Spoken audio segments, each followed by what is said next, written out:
ओम साई राम। अब मैं कथा आगे शुरू करता हूँ। अध्याय 2 जहाँ हमने छोड़ा था तो मैं उससे आगे शुरू करता हूँ। अब जो पाठ है अध्याय 2 में अर्थपूर्ण उपाधि हेमाड़ पंथ है। वाद विवाद शब्द से हमको स्मरण आया कि मैंने पाठकों को वचन दिया है कि हेमाड़ पंथ उपाधि किस प्रकार प्राप्त हुई इसका वर्णन करूँगा। अब मैं उसका वर्णन करता हूँ। श्री काका साहेब दीक्षित व नाना साहब चांदोरकर मेरे अति घनिष्ठ मित्रों में से थे। उन्होंने मुझे शिरडी जाकर श्री साईं बाबा के दर्शनों का लाभ उठाने का अनुरोध किया। मैंने उन्हें वचन दिया, परंतु कुछ बाधा आ जाने के कारण मेरी शिरडी यात्रा स्थगित हो गई। मेरे एक घनिष्ठ मित्र का पुत्र लोनावाला में रोगग्रस्त हो गया था। उन्होंने सभी संभव आदि भौतिक और आध्यात्मिक उपचार किए, परंतु सभी प्रयत्न निष्फल हुए और ज्वर किसी प्रकार भी कम न हुआ। अंत में उन्होंने अपने गुरुदेव जी को सराहने बैठाया, परंतु परिणाम पूर्ववत ही हुआ। यह घटना देखकर मुझे विचार आया कि जब गुरु एक बालक के प्राणों की रक्षा भी करने में असमर्थ है तो उसकी उपयोगिता ही क्या है, और जब उसमें उनमें कोई सामर्थ्य ही नहीं तब हम फिर शिरडी जाने से क्या प्रयोजन। ऐसा सोचकर मैंने यात्रा स्थगित कर दी, परंतु जो होना है वह तो होकर ही रहेगा। और वह इस प्रकार हुआ।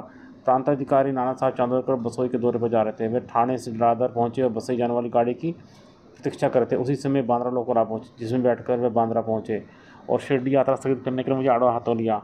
नाना साहब का तर्क मुझे उचित और सुखदायी प्रतीत हुआ और इसके फलस्वरूप मैंने उसी रात्रि शिरडी जाने का निश्चय किया और सामान बांधकर शिरडी को प्रस्थान कर दिया।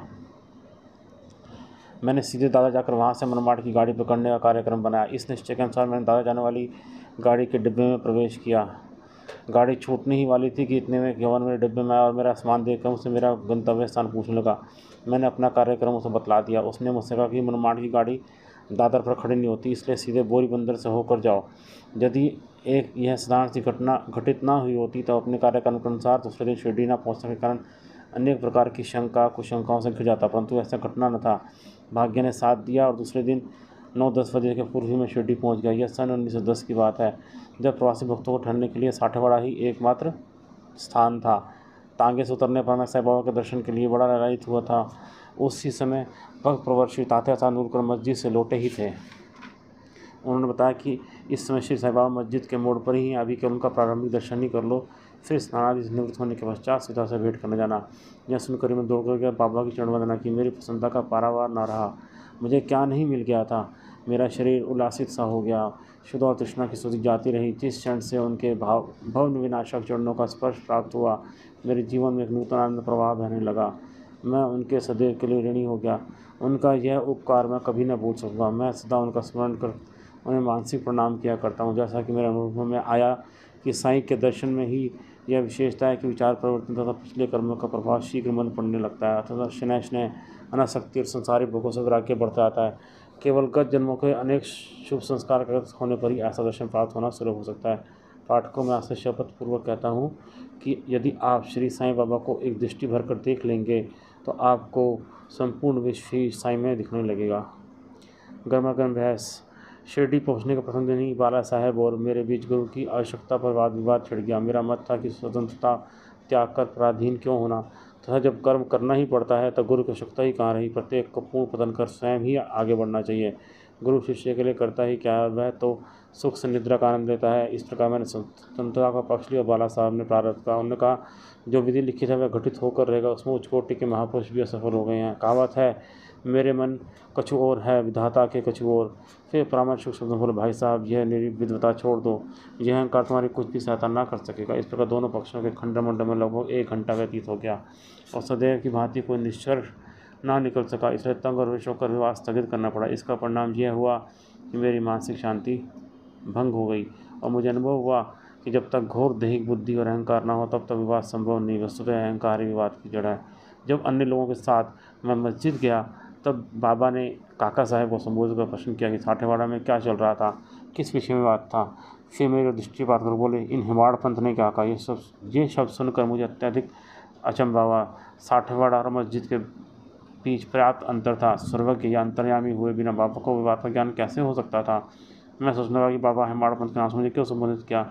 ये शब्द तो हेमाद्रि पंथ का भ्रंश है। हेमाद्रि पंथ देवगिरी के यादव राजवंशी महाराज महादेव और रामदेव के विख्यात मंत्री थे। वह उच्च कोटि के विद्वान, उत्तम प्रकृति और चतुर्मुख चिंतामणि जिसमें अध्यात्म विषयों का विवेचन है और राज प्रशस्ति जैसे उत्तम काव्यों का रचयिता थे। उन्होंने ही हिसाब किताब रखने की नवीन प्रणाली का आविष्कार किया था और बही खाते की पद्धति को जन्म दिया था।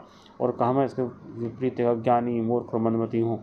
अतः मेरी समझ में यह न आ सका कि मुझे इस विशेष उपाधि से विभूषित करने का क्या तात्पर्य है।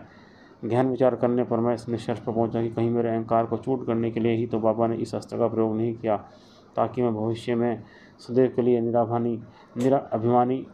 निराभिमानी व विनम्र हो जाऊं। आत्मा का यह मेरे वाक्सूत्र के उपलक्ष्य में प्रशंसा तो नहीं है।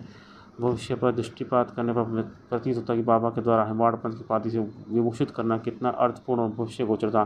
सर्वविदित था कि कालांतर में दाभोलकर ने श्री साईं बाबा संस्थान का प्रबंध कितने सुचारू एवं विद्वतापूर्ण ढंग से किया था। हिसाब किताब आदि कितने उत्तम प्रकार से रखे थे। साथ ही महाकाव्य साईं सच्चिदानंद कृष्णादि की इस ग्रंथ में महत्वपूर्ण आध्यात्मिक विषय जैसे ज्ञान, भक्ति, वैराग्य, शरणागति, आत्मवेदन आदि का समावेश है। गुरु की आवश्यकता, इस विषय में बाबा ने क्या आधार प्रकट किए, इस पर हेमाड़ पंथ द्वारा लिखित कोई लेख या स्मृति प्राप्त नहीं है, किंतु काका साहेब दीक्षित ने इस विषय पर उनके लेख प्रकाशित किए हैं। बाबा से भेंट करने के दूसरे दिन हेमाड़ पंथ और काका साहब ने मस्जिद जाकर घर लौटने की अनुमति मांगी। बाबा ने स्वीकृति दे दी। किसी ने प्रश्न किया, बाबा कहाँ जाए?